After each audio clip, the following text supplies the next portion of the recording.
Hey, music fans! Today, let's compare and contrast many of the most iconic forms of physical music we've listened to over the years. So, let's start with 8-tracks. Now, 8-tracks were a little before my time personally, but I have gone back and bought many at yard sales over the years just because I'm a fanatic and I collect all types of music. Here we have Barbra Streisand's A Star Is Born. And if you're young, probably if you're under 40, most of y'all have never seen an 8-track up close. But here you go. It's similar to the cassette tape. One benefit of the 8-track was that you would put it in your 8-track player and it could just play on a continuous loop. You didn't need to eject it. You didn't need to turn it over like a cassette. It could just go and go forever. The peak of 8-track sales were 45 years ago. We're talking 1978. By early 1983, they were pretty much phased out because the cassette took over.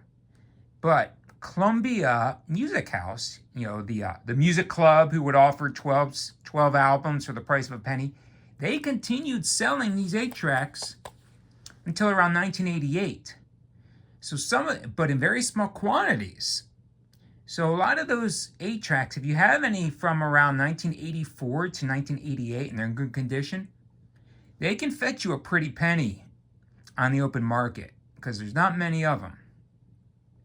So 8-tracks, I think I told you, I have collected a bunch. So what we have here is we have an 8-track, let's get a better look here, an 8-track stowaway. Well, it's called, yeah, that's what they call it. It kind of spins, holds all the 8-tracks, kind of like that. So they did have, a lot of useful compartment things you could buy for the 8-tracks.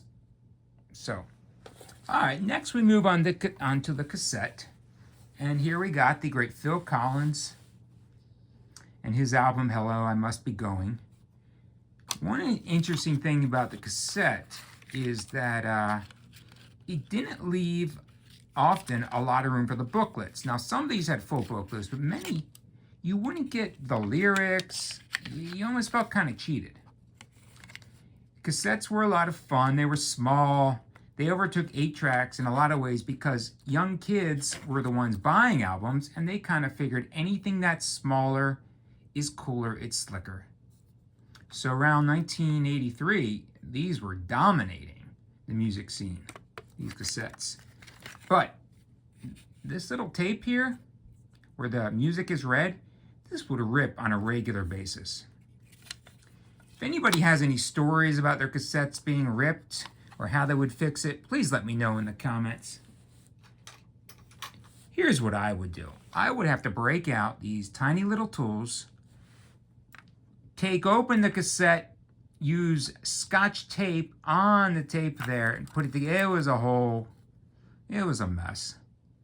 But hey, we loved our music, so I put up with it.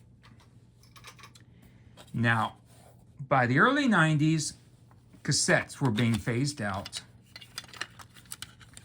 And we welcomed in the CD. Now, CDs debuted way before the 90s, but by the early 90s, it was all about CDs. Here we have Bruce Springsteen. His incredible, mega-selling album, Born in the USA.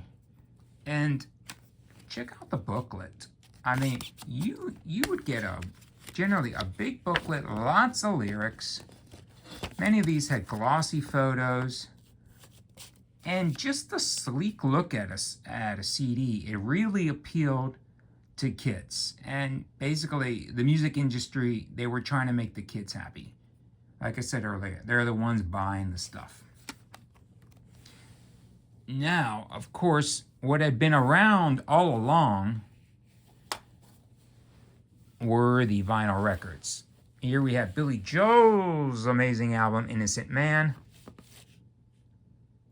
The problem with records, though, was the needle of the record player would scratch these things like crazy. And once you got a bad scratch, it was not easy to fix. Also, sometimes bad weather or stepping on these things would warp them. Or if you put them under your school books, under your Trapper Keeper, the weight could warp the records. Yeah, so it was tough going. So that's the big record. And then the small record, here we have Madonna's #1 hit, Crazy For You. Here's the 45 record. Same thing. These warped, scratched, very easy. Now, if you did, by the way, ever use the 8-track, I assume a lot of folks out there, if you're over age 40, you have used an 8-track. I'd love to hear stories. Since I never owned an 8-track player, I've actually never played an 8-track, I just collect them. I like to hear, what were the pros and cons of the 8-track? Do you miss them, or are you glad they're out of your life? I would really be interested in hearing that. Now, before we wrap up this video, please do like and subscribe. Every video I'm going to be making in the future will be music related. So if you're a fan of music, you'll like my videos. Okay. So I'm going to say the most iconic physical music is the vinyl record. Simply because it's been around the longest and it's still cool to young kids. If you go into Target, they're still selling records of Taylor Swift, Harry Styles, all the young stars. That's most iconic. My favorite is still the CD. This is the physical music that I listen to the most. How about you guys? What do you listen to the most these days when it comes to physical music? And what's your favorite? This should be a fun discussion. All right, till next time. It was fun, music fans.